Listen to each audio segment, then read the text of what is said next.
अस्सलाम वालेकुम dear students. Chapter number 5 के न्यूमेरिकल्स का रिवीजन देख लेते हैं। फर्स्ट ऑफ थर्मोडायनेमिक्स के लिए जो हम लोगों ने फार्मूलाज यूज़ किए हैं वो कुछ ये हैं। Q is equal to delta E plus W, ठीक है। और अगर हम इसी फॉर्मूले को रीअरेंज करें, जब हमें चेंज इन एनर्जी निकालना है, ठीक है, तो हम क्या करेंगे कि डेल्टा E को हम बाहर ले जाएंगे और ये इक्वल टू से पहले था, ठीक है, ये अंदर चला जाएगा। जैसे अगर हमने W यहाँ पे प्लस में मौजूद है, ठीक है, जब जो चीज़ इक्वल टू से पहले प्लस में होती है वो इक्वल टू के बाद जाकर क्या हो जाती है, माइनस में हो जाती है। W यहाँ प्लस में था, यहाँ जाकर क्या हो जाएगा, माइनस में हो जाएगा। और आप इस तरह से क्या निकाल सकते हो, डेल्टा E निकाल सकते हो। दो फॉर्मूले आप इसमें यूज़ करोगे। एक जो है वो W की जगह पर आपको तो क्या लगाना पड़ेगा, P डेल्टा V के बराबर इसे W को रखना पड़ेगा। यानी वर्क जो है वो किसके बराबर है, pressure into change in volume. तो इन दोनों को रख के अगर आप इसकी जगह जहाँ पर भी आपको प्रेशर और वॉल्यूम की बात की जाएगी वहाँ आप ये वाला फॉर्मूला अप्लाई करोगे। तो इसके फॉर्मूलाज की तरफ देखते हैं कि हीट के लिए जो है वो जब हम पॉजिटिव हीट और नेगेटिव हीट की बात कैसे करेंगे। Heat absorb into the system, जब हीट जो है वो सिस्टम को दी जाएगी, ठीक है, जब हीट सिस्टम को दी जाएगी तो वो किस में होगी, वो प्लस में होगी, क्योंकि कोई भी काम अगर हम देते हैं तो वो प्लस में देंगे, ठीक है। कोई भी हीट जो है वो सिस्टम को दी जा रही है तो वो पॉजिटिव में होगी, और अगर सिस्टम उस उस हीट को रिलीज कर रहा है, सिस्टम से बाहर आ रही है, तो वो नेगेटिव में होगी। एक्सोथर्मिक और एंडोथर्मिक रिएक्शन आपको आते होंगे समझ कि पॉजिटिवली अगर हम हीट उसको देते हैं तो वो कौन सा रिएक्शन हो जाता है, एंडोथर्मिक रिएक्शन हो जाता है। और जब भी सिस्टम में से हीट एनर्जी इवॉल्व होती है या रिलीज होती है तो हम उसके लिए क्या यूज़ करते हैं, नेगेटिव यूज़ करते हैं। यहाँ पर जो है आपके पास कुछ वर्ड्स चेंज भी किए जा सकते हैं। एब्जॉर्ब की जगह एडेड भी लिखा जा सकता है, और भी एक दो वर्ड यूज़ किए जा सकते हैं। इसके अलावा रिलीज की जगह आपके पास यूज़ किया जा सकता है कि इवॉल्व हो गई है या एक्सपेल आउट हो चुकी है। तो इस तरह से 3-4 वर्ड अगर यूज़ करें तो कंफ्यूज मत होइएगा। बाय द सिस्टम और इनटू द सिस्टम से भी आप जो है वो आसानी से इसको समझ सकते हैं। जब इनटू द सिस्टम होगा यानी कि सिस्टम के अंदर हमने ऐड की है तो हम इसको पॉजिटिवली लेंगे, और जब by the system release by the system होगी तो हम उसे नेगेटिव क्यों लेंगे। अब वर्क डन देख लेते हैं कि जब हम जो है वो system work done by the system, यानी कि सिस्टम जो है वो काम कर रहा है। बाय द सिस्टम का मतलब क्या है, सिस्टम काम कर रहा है किस पे, जो है वो सराउंडिंग पे काम कर रहा है। जब सिस्टम जो है वो सराउंडिंग पे काम करेगा तो हम उसे पॉजिटिव W लेंगे, ठीक है। जब सिस्टम जो है वो काम करेगा सराउंडिंग पे तो उसको क्या कहेंगे, पॉजिटिव कहेंगे। जब सराउंडिंग जो है वो सिस्टम पे वर्क कर रही होगी, अब सिस्टम और सराउंडिंग का आपको पता है, सिस्टम कोई भी ऐसी चीज़ जिसमें हम काम कर रहे होते हैं। लाइक अगर हम एक बार ले लें, एक कंटेनर ले लें, हम उसके ऊपर प्रेशर अप्लाई कर रहे हैं, कंटेनर के ऊपर ढक्कन लगा के उसके ऊपर आप प्रेशर अप्लाई कर रहे हो, दैट मीन्स आप क्या कर रहे हो, सिस्टम के ऊपर काम कर रहे हो। और अगर हम सिस्टम को हीट करें और जो प्रेशर है उसके ऊपर जो पिस्टन लगी हुई है वो ऊपर की तरफ आना शुरू हो जाए तो हम इसे क्या कहते हैं कि सिस्टम ने काम किया। ओके, तो सिस्टम ने काम किया। तो work done by the system, तो सिस्टम ने काम किया तो वो किस में होगी, पॉजिटिव में होगी। यानी वर्क डन हो रहा है, ऊपर की तरफ मूव करेगा। सिस्टम जब वर्क करेगा तो वर्क डन ऊपर की तरफ होगा, इसलिए हम उसे पॉजिटिव ले लेते हैं। Work done on the system, जब हम सिस्टम के ऊपर काम करेंगे तो हम सिस्टम को कंप्रेस करेंगे, दबाएंगे, ठीक है। सिस्टम के ऊपर काम करेंगे तो सिस्टम कंप्रेस होगा तो वो वर्क डन क्या हो जाएगा, नेगेटिव में चला जाएगा। और जो इंटरनल एनर्जी होगी वो किस तरह से होगी, सिस्टम की इंटरनल एनर्जी जब इंक्रीज होती है तो उसको क्या कहते हैं, पॉजिटिव डेल्टा ई, ठीक है। अगर जब भी आपके पास क्यू निकालना होगा तो आपको ये लाजमी ये बात कहेंगे कि सिस्टम की जो इंटरनल एनर्जी इंक्रीज हो रही है, दैट मीन्स वो इंटरनल एनर्जी किस में होगी, पॉजिटिव में होगी। और अगर जो है वो सिस्टम की इंटरनल एनर्जी डिक्रीज हो रही है तो वो किस में होगी, नेगेटिव। ठीक है, ये बातें आपने अपने माइंड में रखनी है, तभी जाके आप जो है वो न्यूमेरिकल को सॉल्व करोगे। अब देखो, एक सर्टेन प्रोसेस है जिसमें आपके पास 500 जूल, जूल जो है वो हमेशा यूनिट किसका है, वर्क का है। तो W जो हो गया वो वर्क हो गया, is done on the system. तो डन जो है वो किस वर्क क्या हो गया, सिस्टम के ऊपर काम किया जा रहा है, work done on the system. तो सिस्टम के हमने काम बात कर रहे थे कि हम सिस्टम के ऊपर जब काम करेंगे तो सिस्टम को हम दबाएंगे, यानी कि वो कंप्रेस हो जाएगा, ठीक है। जब सिस्टम के ऊपर काम होगा तो वर्क डन क्या हो जाएगा, नेगेटिव हो जाएगा। तो माइनस इसके साथ क्या लगना चाहिए, -500 जूल। आपको डेटा से एक चीज़ आपने डेटा में ये लिखी कि W जो है वो -500 जूल है and increase 200 joule of internal energy. और इंटरनल एनर्जी कितनी हो गई, उसकी इंक्रीज हो रही है। देखो इंक्रीज की बात यहाँ पर हो रही है तो उसका मतलब वो इंटरनल एनर्जी किस में होनी चाहिए, वो पॉजिटिवली होनी चाहिए। तो यहाँ पॉजिटिव साइन को मेंशन नहीं किया मोस्टली आप पॉजिटिव साइन को मेंशन नहीं करते, अगर कोई साइन नहीं लगा होता तो हम समझ जाते हैं या पॉजिटिव है, लेकिन आप नेगेटिव साइन को लाजमी मेंशन करोगे। What is the value heat for this process, अब आपने इसमें क्या निकालना है, क्यू की वैल्यू निकालनी है, डब्ल्यू और डेल्टा ई आपको गिवन है। तो वो जो फॉर्मूला आपने पीछे लगाया था, Q is equal to delta E minus W, sorry plus W, Q is equal to delta E plus W वाला फॉर्मूला लगाकर आपने इसके अंदर जो है वो वैल्यूज पुट करी। 200 की वैल्यू आपके पास पॉजिटिव में थी, आपने पॉजिटिव लगा दिया, प्लस का साइन लगाया, माइनस 500 क्यों लिखा, क्योंकि work is done on the system, system के ऊपर काम किया जा रहा था, तो इसलिए आपने माइनस लगाकर आंसर आपके पास क्या हो जाएगा, इसमें से माइनस करेंगे, क्योंकि प्लस माइनस क्या होता है आपके पास माइनस, तो आपने माइनस का साइन शो किया और Q की वैल्यू आपके पास आ गई माइनस 300 जूल। तो ये आपके पास क्या हो गई, हीट हो गई। ठीक है, इस तरह से आपने न्यूमेरिकल को सॉल्व कर लेना है। आगे बढ़ते हैं, अपने दूसरे क्वेश्चन की तरफ चलते हैं। दूसरा क्वेश्चन आपके पास ये है कि आपके पास जो एक प्रोसेस है, इसमें 848 joule of heat is absorbed by the system. अब एब्जॉर्ब का वर्ड आ रहा है, तो that means by the system heat ले रहा है, सिस्टम के अंदर हीट दी जा रही है, तो एंडोथर्मिक रिएक्शन हो गया। एंडोथर्मिक रिएक्शन क्या होता है, पॉजिटिव होता है, तो ये हीट की वैल्यू क्या हो रही है आपके पास, पॉजिटिव में होगी। तो Q आपके पास क्या है, पॉजिटिव 848 होगा, ये देखो यहाँ मेंशन है पॉजिटिव 848, सही। While the 394 joule of work is done on the system, यहाँ पर भी सिस्टम के ऊपर काम हो रहा है, तो वर्क क्या हो गया, माइनस 394 जूल। अब what is the change in the internal energy for the process, तो अब इंटरनल एनर्जी का प्रोसेस की जो इसकी जो चेंज होगा डेल्टा ई, वो क्या हो जाएगा, फाइंड करना है आप लोगों ने। तो delta E is equal to Q minus W, वही वैल्यूज रखेंगे, ठीक है, और जो है वो साइन चेंजेस करेंगे, माइनस का साइन लगा हुआ है। ये फॉर्मूलाज हम लोग पहले डिस्कस कर चुके हैं, लिखवा चुकी हूँ मैं आप लोगों को, पीपीटी के पहले में ही आप लोगों ने देख लिया था। अब देख लो, इसमें डेल्टा ही आप लोगों ने निकाल दिया 848 माइनस, और माइनस का साइन यहाँ पर जो है वो work is done on the system था, इसलिए आप लोगों ने ये लिख दिया, और प्लस माइनस माइनस प्लस हो जाता है, तो हमने जब इसको प्लस की तो इंटरनल एनर्जी 12 जूल निकली। सेकेंड क्वेश्चन देख लेते हैं, third question sorry, when 4000 joule of heat is added. अब देखो मैंने आप लोगों को पहले बता दिया था, अलग अलग वर्ड यूज किए जा सकते हैं, तो कंफ्यूज मत होना, एब्जॉर्ब और एडेड एक ही बात है। In a gaseous system at a constant pressure, अब देखो यहाँ पर प्रेशर की बात की जा रही है, तो इट मीन्स यहाँ कौन सा फॉर्मूला लगना चाहिए, कि W is equal to P delta V वाला फॉर्मूला लगना चाहिए, ठीक है। तो ये वाला फार्मूला लगेगा, W की जगह आप यहाँ पर क्या यूज करोगे, यहाँ पर P डेल्टा V का फार्मूला यूज करोगे। तो आपके पास जो प्रेशर गिवन है वो इतना है 101300 न्यूटन पर मीटर स्क्वायर, इंटरनल एनर्जी इसकी 500 जूल है, कैलकुलेट द वॉल्यूम। तो आपने क्या निकालना है, वॉल्यूम निकालना है, बहुत आसान है।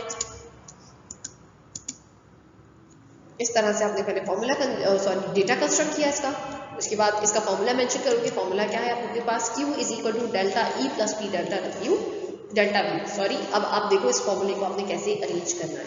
Q आपके पास गिवन है, ये रहा, डेल्टा ई आप लोगों के पास गिवन है, ये रहा, प्रेशर आप लोगों के पास गिवन है, ये रहा, आप लोगों ने निकालना क्या है, डेल्टा पी निकालना है, ठीक है। तो आप देखो हम क्या करने वाले हैं, हम इस फॉर्मूले को ऐसे अरेंज करेंगे कि Q के पास हम लोग क्या करेंगे, माइनस, पहले हम लोग जो है वो डेल्टा ई, यहाँ पर प्लस हो रहा है, तो हम पहले डेल्टा ई को इक्वल टू से पहले ले जाएंगे, इसको माइनस का sign, Q minus delta E is equal to P multiply by delta V. अब P के साथ क्या हो रहा है, डेल्टा V मल्टीप्लाई हो रहा है, तो जो चीज़ इक्वल टू के पहले जो है वो, सॉरी इक्वल टू के बाद मल्टीप्लाई होती है, वो इक्वल टू के पहले जाकर क्या हो जाती है, डिवाइड में चली जाती है। तो अब हम क्या करेंगे, P को कहाँ ले जाएंगे, डिवाइड में ले जाएंगे, Q minus delta E divided by P is equal to delta V।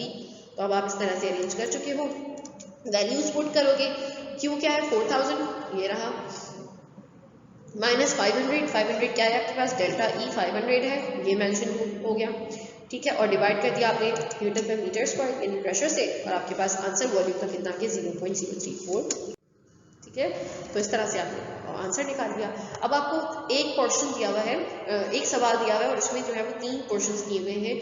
आपके पास हीट गिवन है 3600 kilo joule, heat is entered in a gas cylinder, calculate the delta E. तो सबसे पहले आपने क्या निकालनी है, डेल्टा ई निकालनी है, और क्या क्या चीज़ें आपको गिवन है, तो volume is kept constant, volume यहाँ पर कांस्टेंट है। तो अब आप लोग क्या काम करोगे, यहाँ पर आप लोग जो है डिफरेंट फॉर्मूलाज को यूज़ करते हुए काम करोगे। आपके पास क्या क्या चीज़ें गिवन है, हीट आपको 3600, अभी हम सेक्शन ए सॉल्व करते हैं, सेक्शन बी के लिए भी हम आगे चलेंगे। तो सेक्शन ए आप लोगों के पास ये है कि हीट आपको जो है वो गिवन है 3600 किलो जूल, इंटरनल एनर्जी क्या है आपके पास, डेल्टा ई नहीं पता, क्योंकि आपने यहाँ इंटरनल एनर्जी निकालनी है, और डेल्टा वी आपको पता है कि 0 है। तो आपके पास एक फॉर्मूला है कि V is equal to delta E plus P delta B. अब आप क्या करोगे, डेल्टा ई निकालना है, क्यू गिवन है minus P into delta V, सही। तो डेल्टा वी आपको पता है 0 है, एनीथिंग मल्टीप्लाई बाय 0 बिकम्स 0। तो पी को अगर हम 0 से मल्टीप्लाई कर देंगे तो यहाँ पर 0 आंसर आ जाएगा। डेल्टा ई आपके पास कितनी हो जाएगी, 3600 किलो जूल। तो आप इस तरह से भी इस फॉर्मूले को सवाल को सॉल्व कर सकते हो।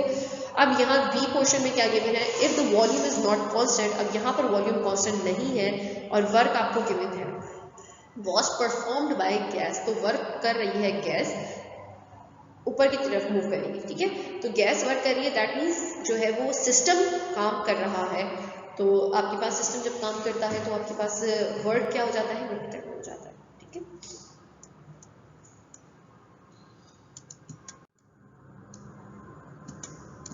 तो आपने इस तरह से फॉर्मूले, पहले आपने डेटा बनाया, डेटा में आपके पास क्या चीज़ गिवन थी, हीट आपके पास 36 किलो जूल थी, 3600 किलो जूल।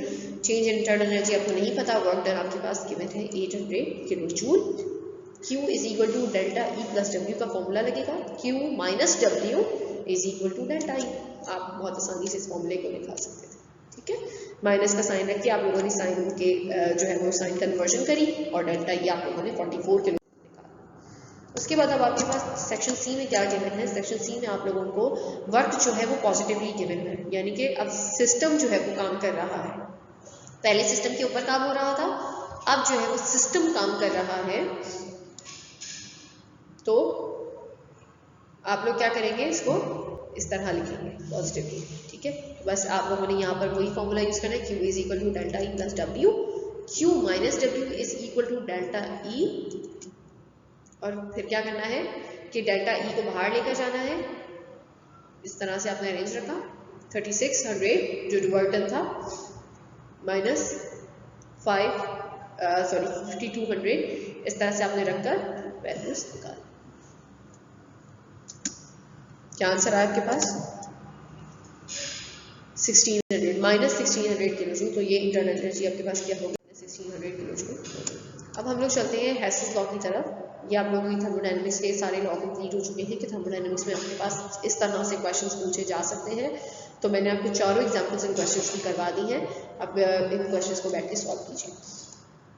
हेसिस लॉ आप लोगों के पास क्या था कि एक चीज़ है, अमाउंट ऑफ हीट है, एब्जॉर्ब और इवॉल्व हो किसी भी रिएक्शन के अंदर सेम रहेगी, चाहे वो एक लंबे रूट से होकर गुजरे या सिर्फ एक छोटे से पाथ से होकर गुजरे, ठीक है। तो जो अमाउंट ऑफ एनर्जी या हीट एनर्जी एब्जॉर्ब हो रही है या इवॉल्व हो रही है वो पाथ इंडिपेंडेंट है, यानी कि वो जो रास्ता है उसके ऊपर डिपेंड नहीं करती, वो डिपेंड करती है सिर्फ रिएक्शन के ऊपर। वो जो है वो उस पाथ वे पे डिपेंड नहीं कर रही होती कि हमने लॉन्ग रूट लिया है या शॉर्ट रूट लिया है, ठीक है। तो इस चीज़ पे ये डिपेंड नहीं करती। इसके अलावा इसकी डेफिनेशन पे आप एक और चीज़ भी लिख सकते हो कि the enthalpy change of the reaction, enthalpy यहाँ पर यानी कि चेंज इन द एनर्जी। तो हीट इवॉल्व और एब्जॉर्ब की बात हम लोगों ने यहाँ डायरेक्टली क्या लिख दी कि enthalpy change of the reaction remains constant रहेगी whether the reaction take place in one step और सेवरल स्टेप, चाहे वो रिएक्शन एक स्टेप में काम करे चाहे वो सेवरल स्टेप्स में काम किया जाए, तो जो इंथैल्पी है वो एग्जैक्टली सेम रहेगी। ओवरऑल इसके लिए एक और डेफिनेशन भी है, overall the overall enthalpy change of the reaction, जो पूरे तमाम enthalpy change of the reaction है वो इक्वल रहती है to the sum of the enthalpy changes for the individual step in the reaction. तो जो इंडिविजुअल स्टेप में जो आपके पास जो एंथैल्पी आई है उसका सम जो होगा वही ओवरऑल एंथैल्पी है। जो है वो तीन लॉज मैंने आपको बता दिए कि क्या है।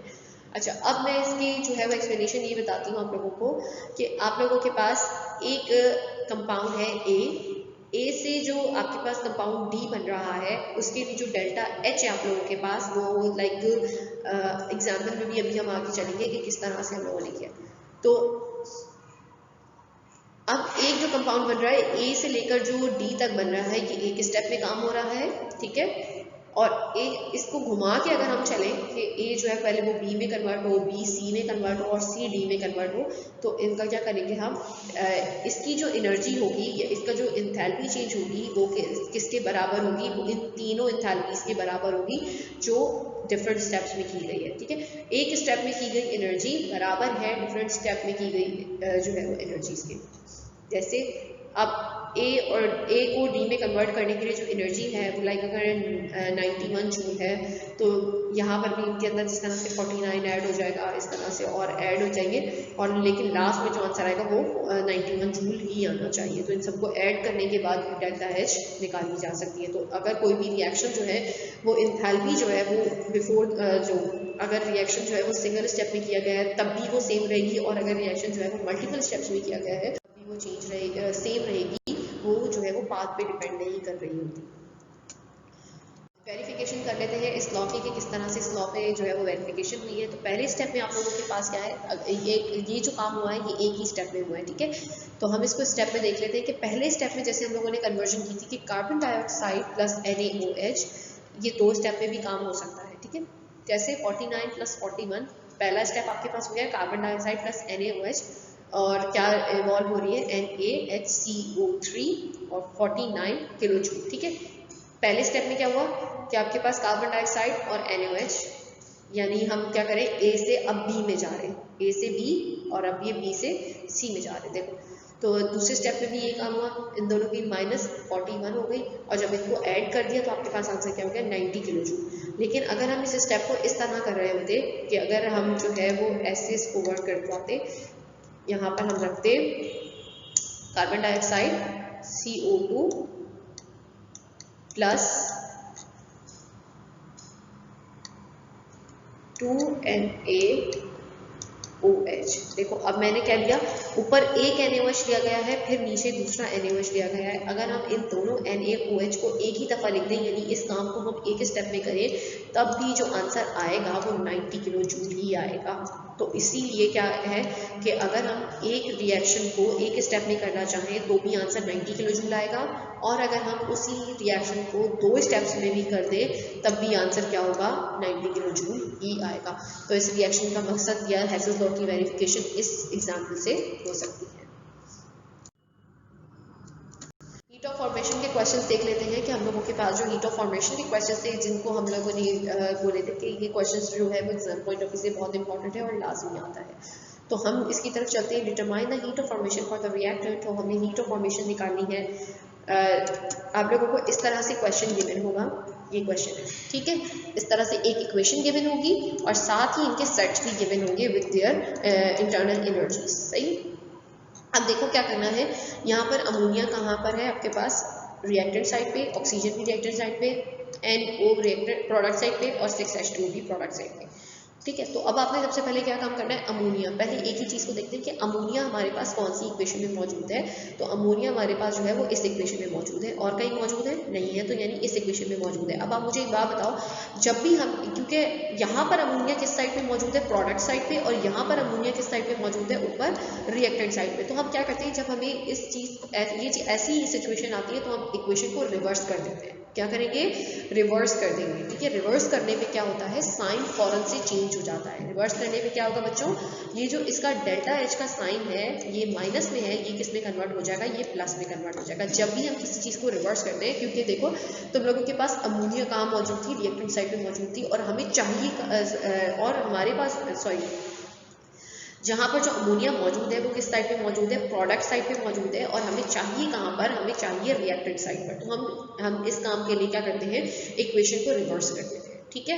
रिवर्स कर देंगे, और एक चीज़ और ऑब्जर्व करें आप लोग कि यहाँ पर 4 अमोनिया मौजूद है, और यहाँ पर कितने अमोनिया मौजूद है, 2 अमोनिया मौजूद है। तो मैं क्या काम करूँगी, 2 से मल्टीप्लाई कर दूँ, तो मैं पूरी इक्वेशन को मल्टीप्लाई कर दूँगी 2 से, ठीक है।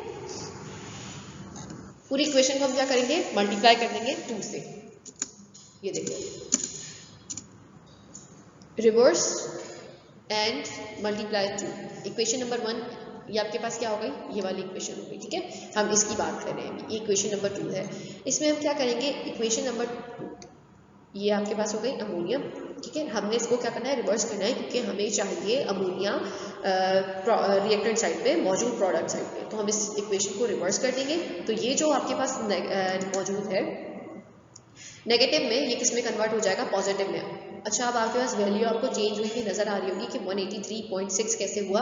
तो बच्चों पूरी इक्वेशन को 2 से मल्टीप्लाई करना है। ये आपके पास पूरी इक्वेशन जो है वो 2 से मल्टीप्लाई हो जाएगी, तो 2n2 हो जाएगा, ठीक है। 2 को आप 3H2O से जब मल्टीप्लाई करोगे तो वो आपके पास 3H2 से मल्टीप्लाई करोगे तो वो कितना हो जाएगा 6H2, दिख रहा है, ठीक है। और आपके पास ये जो 2 है ये किस में कन्वर्ट हो जाएगा, ये 4 में कन्वर्ट हो जाएगा। और हमने इसको रिवर्स ऑलरेडी कर दिया था, तो ये इक्वेशन जो है वो उल्टी हो जाएगी, यानी कि जो प्रोडक्ट साइड पे वो रिएक्टेंट साइड पे, और जो रिएक्टेंट साइड पे है वो कहाँ चला जाएगा, प्रोडक्ट साइड पे। तो इस तरह से ये 2 को मल्टीप्लाई जब मैं 2 से कर दूंगी तो ये 4 हो जाएगा। सारी चीज़ें वैसे ही रहेंगी, बस आपने सबके साथ जो है वो कोफिशिएंट को भी मल्टीप्लाई करना है, और ये जो आखिर की वैल्यू होती है इसे भी आप मल्टीप्लाई कर देते हो 2 से, पूरी इक्वेशन को आप 2 से मल्टीप्लाई कर दोगे, ठीक है। तो आपने यही काम किया, 2 से मल्टीप्लाई कर दिया। अब क्या हो रहा है, NO को देखो, NO कहाँ है, NO के अंदर हम चलते हैं कि आपके पास NO किस साइड पे मौजूद है। यहाँ पर आपके पास NO किधर मौजूद है, प्रोडक्ट साइड पे मौजूद है, ठीक है। ये आपके पास प्रोडक्ट होती है और ये आपके पास क्या है, रिएक्टेंट साइड है, ठीक है।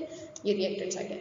अब देखो ये NO किस तरफ मौजूद है, आप लोगों के पास ये मौजूद है 2NO, ये आपके पास प्रोडक्ट साइड पे ही मौजूद है, तो हमें इसको रिवर्स करने की ज़रूरत नहीं है।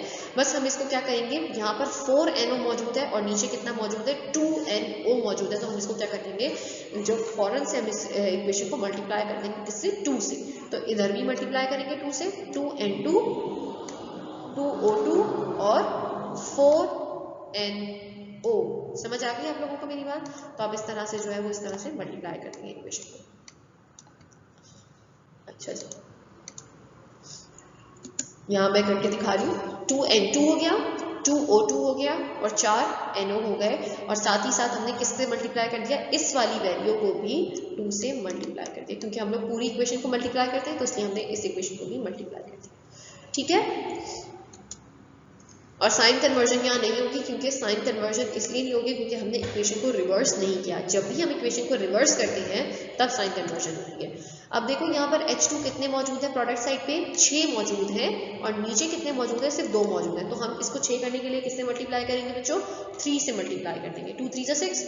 तो पूरी इक्वेशन को जब हम 3 से मल्टीप्लाई करेंगे तो ये 2 3 ये वाला भी 6 बन जाएगा, ठीक है। 6H2, 3O2, यहाँ पर 3 ऐड हो जाएगा और यहाँ पर 6 ऐड हो जाएगा, सही। और फिर जो आपके पास ये -483 आंसर आया है, इसे भी आप किससे, ये वाला जो आपके पास मौजूद है इसे भी आप किससे मल्टीप्लाई कर दोगे, 3 से मल्टीप्लाई कर दोगे, तो आपके पास जो आंसर आ रहा है वो ये आ रहा है। अब क्या करेंगे, when we reverse the equation sign change, ये बात मैंने आप लोगों के लिए लिख दी है कि जब भी हम इक्वेशन को रिवर्स करते हैं तब साइन चेंज करते हैं, और क्या करते हैं, पूरी इक्वेशन को हम उस नंबर से मल्टीप्लाई करेंगे जितनी हमें चाहिए होगी। फिर मैंने वही इक्वेशन को दोबारा एज इट इज़ यहाँ कॉपी किया है आप लोगों के लिए, ताकि हम आगे का काम फर्दर कर सकें। अब जो सेम चीज़ें हैं हम उन्हें कट करना शुरू करते हैं, जो सेम प्रोडक्ट साइड पे रिएक्टर साइड की सेम चीज़ें होंगी हम उन्हें कट करना शुरू करेंगे। लाइक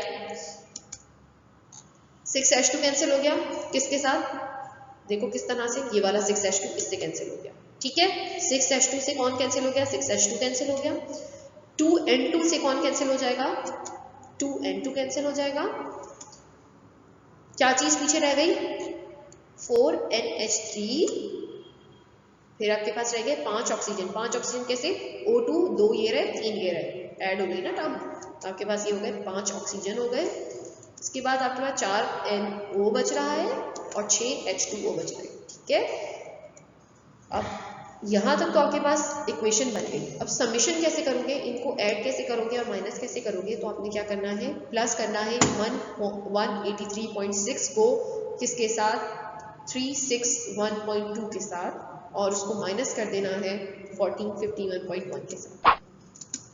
तो जो आपके पास आंसर आएगा वो ये आ जाएगा, ठीक है, -9.603। अब आप मुझे ये बताइए इस रिएक्शन को देखकर कि ये रिएक्शन एंडोथर्मिक है या एक्सोथर्मिक है। तो आपको पता है जब भी नेगेटिव साइन शो किया जाता है तो वो एक्सोथर्मिक रिएक्शन होता है। इस तरह से जो है वो आपने हीट ऑफ समेशन के क्वेश्चंस को सॉल्व करना है। प्रॉब्लम नंबर 2 देख लेते हैं। प्रॉब्लम नंबर 2 भी बहुत आसान है। इसमें C2H4 प्लस H2 और क्या चीज़ आपके पास मौजूद है, C2H6 बनाना है आप लोगों ने। तो क्या करेंगे, ये आपको सवाल गिवन है पूरे, C2H4 प्लस 3O2, इस तरह से क्वेश्चन आपके पास ये गिवन है। ये 3 चीज़ें आपको ऑब्वियसली क्वेश्चन में गिवन होंगी। आगे चलते हैं, क्वेश्चन आ गया दोबारा मेरे पास। मैंने क्या काम किया, इसमें देखो मेरे पास ये चीज़ क्या मौजूद है, C2H4 कहाँ मौजूद है, प्रोडक्ट सॉरी रिएक्टेंट साइड पे मौजूद है, कोई रिवर्स करने की जरूरत नहीं है, कुछ करने की जरूरत नहीं है, बस इसी तरह एज इट इज काम करना है। और एक ही मौजूद है, ऊपर भी एक मौजूद है, यहाँ पर भी एक मौजूद है, तो हम क्या करेंगे, कुछ भी नहीं करेंगे, ना मल्टीप्लाई करेंगे ना ही रिवर्स करेंगे, सीधी सीधी इक्वेशन लिख देंगे एज इट इज। ठीक है, दूसरी इक्वेशन की तरफ चलो। C2H6 कहाँ मौजूद है आप लोगों के पास, प्रोडक्ट साइड पे मौजूद है, ये रहा, और यहाँ कहाँ मौजूद है, रिएक्टेंट साइड पे मौजूद है। तो हम क्या करेंगे, फौरन से इस इक्वेशन को रिवर्स कर देंगे, क्योंकि हमें इस इक्वेशन को चाहिए प्रोडक्ट साइड पे और यहाँ मौजूद है रिएक्टेंट साइड पे। तो रिवर्स करने पे क्या होता है, साइन चेंज हो जाता है, ये जो -1550 लिखा हुआ है ये प्लस में चला जाएगा, ठीक है, और इनकी जगह चेंज हो जाएगी, बस और कुछ भी नहीं होगा। जो रिएक्टेंट में मौजूद है, यानी कि ये सारी चीज़ें जो रिएक्टेंट में मौजूद है ये प्रोडक्ट में चली जाएंगी, और प्रोडक्ट वाली चीज़ें कहाँ जाएंगी, रिएक्टेंट में आ जाएंगी, ऐसा ही हुआ। ठीक है, उसके बाद क्या चीज़ मौजूद है आप लोगों के पास, H2 प्लस, हाँ बस थोड़ा सा आगे पीछे हो गया, कोई इशू नहीं है, मैंने बोला थोड़ा सा आगे पीछे कर दिया। तो H2 की बारी आ गई, ये रहा H2 और ये रहा C2H6 C2H4। ठीक है, अब H2 की बात करते हैं। तो H2 आप लोगों के पास कितना है, यहाँ पर रिएक्टेंट में ही मौजूद है, इधर भी ये रिएक्टेंट में मौजूद है, इसे बिल्कुल नहीं छेड़ना। ठीक है, इसको बिल्कुल तंग नहीं करें, जो एज इट इज लिखा हुआ है वैसे ही रहेगा। इसके अंदर कोई नंबर भी ऐड करना है नहीं करना, क्योंकि ऊपर आपके पास सिर्फ H2 एक ही गिवन है, यहाँ पर भी H2 एक ही गिवन है, तो आप इस इक्वेशन को बिल्कुल नहीं छेड़ेंगे। नेक्स्ट अब क्या होगा, अब हम इसके अंदर से कटिंग करना शुरू करेंगे। जो सिमिलर है उन्हें कट कर दो। 2 कार्बन डाइऑक्साइड किसके साथ कैंसिल हो रहे हैं, इस वाले 2 कार्बन डाइऑक्साइड के साथ, ये कैंसिल हो गया। उसके बाद आपके पास क्या चीज़ कैंसिल हो रही है, 3O2 मौजूद है। 3O2 किससे कैंसिल कर रहे हैं हम, हाफ O2। 3 और हाफ अगर आप इस तरह करो तो इसका एलसीएम आप लोगे इस तरह से, जो 3 है इधर आपके पास मौजूद है, मल्टीप्लाई हो रहा है 1 के साथ और डिवाइडेड बाई 2 है। अगर आप इसका एलसीएम लेंगे तो आपके पास जो आंसर आएगा वो आएगा 7/2। ठीक है, 7/2 और क्या है, ऑक्सीजन। तो इससे ही हम पूरा कैंसिल कर देंगे। इसका एलसीएम आप लोगे, बहुत आसानी से एलसीएम लिया जा सकता है आपके पास। ठीक है, तो इस तरह से, क्योंकि अब देखो ना कैसे एलसीएम लोगे आप, यहाँ पे प्लस का साइन है, देखो 2 3 6, 6 + 1 क्या हो जाता है आपके पास, 7/2, सिंपल सा है। ठीक है, 3 2 6, ये 3 ऊपर मौजूद था ऑक्सीजन का और हाफ ऑक्सीजन, तो हमने क्या किया, 3 + हाफ इन दोनों को रखा साथ, और 3 2 6, 6 + 1 7/2 आंसर आ गया आप लोगों के पास। तो नीचे वाले 7/2 को ऊपर वाले दोनों से कैंसिल कर दिया। ठीक है, और क्या चीज़ कैंसिल हो रही है, और ये आपके पास 2 H2O बचे, और ये किसके साथ कैंसिल हो रहे हैं आपके पास, एक यहाँ पर 3 है, तो आपके पास किससे कैंसिल हो जाएंगे, यहाँ पर भी मौजूद है H2, देखो एक नीचे एक और H2 मौजूद है, ये 2 H2 है और एक तीसरा H2 ये रहा, तो हम तीनों इसको इससे भी कैंसिल कर देंगे। तो सारे H2 कैंसिल हो गए, कार्बन डाइऑक्साइड कैंसिल हो गई, उसके अलावा ऑक्सीजन कैंसिल हो गई। रेस्ट ऑफ द थिंग्स क्या बच रही है, C2H4 ऊपर बच रहा है, ये रहा, H2 बच रहा है यहाँ मौजूद, ये रहा। ठीक है, और उसके बाद क्या बच रहा है, C2H6 बच रहा है, और आंसर आपके पास ये आ गया। अब आपने प्लस माइनस कैसे किया कि आपने -1401 -286 प्लस बाय 1580, तो आंसर आपके पास ये आएगा। ठीक है, तो साइन कन्वर्जन देख लेनी है, जब इक्वेशन को रिवर्स करोगे तो साइन कन्वर्जन खुद ही हो जाएगी। अब आपके पास एक सवाल है, प्रॉब्लम नंबर 3 है, वो अब आप लोग खुद सॉल्व करोगे, बहुत आसानी से सॉल्व हो जाएगी। क्वेश्चन आप लोगों को मैं दे देती हूँ, ये पूरा आपने इस तरह से निकालना है। ठीक है, तो सबसे पहले आप लोगों ने क्या निकालनी है, इस इक्वेशन को फाइंड करना है, यानी ऐसी इक्वेशन बनानी है। ओके, ये वाली इक्वेशन बनानी है आप लोगों ने, और क्या करना है, 2 इक्वेशन आप लोगों को गिवन है, एक half N2 plus half oxygen NO, और दूसरा आपके पास क्या है, हाफ N2 प्लस ऑक्सीजन और NO2 बना रहा है इस इक्वेशन के साथ।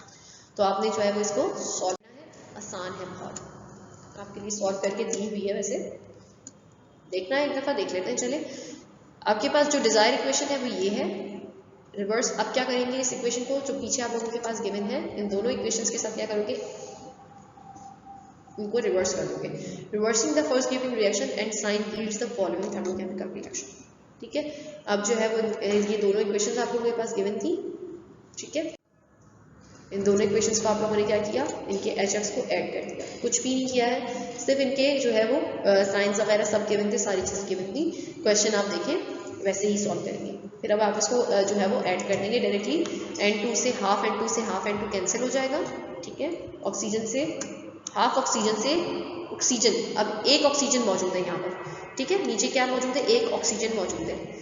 अगर आप क्या करोगे, हाफ ऑक्सीजन में से, एक ऑक्सीजन में से हाफ ऑक्सीजन निकाल दो, क्या आपके पास आंसर क्या बचेगा, हाफ ऑक्सीजन। तो इसीलिए यहाँ पर क्या आया आंसर, हाफ ऑक्सीजन आया, ठीक है।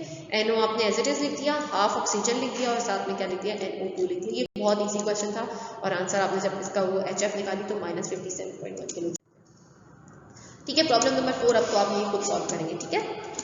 क्वेश्चंस आपके पास गिवन है, या आपके पास तीनों इक्वेशंस गिवन है, इक्वेशन ये वाली बनानी है, ठीक है, और इसी का HF निकालना है, यानी हीट ऑफ फॉर्मेशन निकालना है। तो ये लेक्चर यहीं पे ख़त्म हो गया है स्टूडेंट्स। ये प्रॉब्लम जो है वो आपने सॉल्व करनी है इंशाल्लाह। बाकी जो है कोई कंफ्यूजन अगर इसमें हो तो आप मुझसे पूछ लीजिएगा। इसी तरह के क्वेश्चंस आपके पास एग्जाम में आएंगे, इन्हीं से आपने प्रिपरेशन करनी है। और 5 ईयर में आपके पास मौजूद है क्वेश्चंस, जिस तरह के भी आपके पास आ रहे हैं, जिस चीज़ से रिलेट आ रहे हैं, बस आपने इन्हीं स्टेप्स को अपने माइंड में रखते हुए इन क्वेश्चंस को सॉल्व करना है, ठीक है। तो बच्चों मिलते हैं नेक्स्ट लेक्चर में। अल्लाह हाफिज़।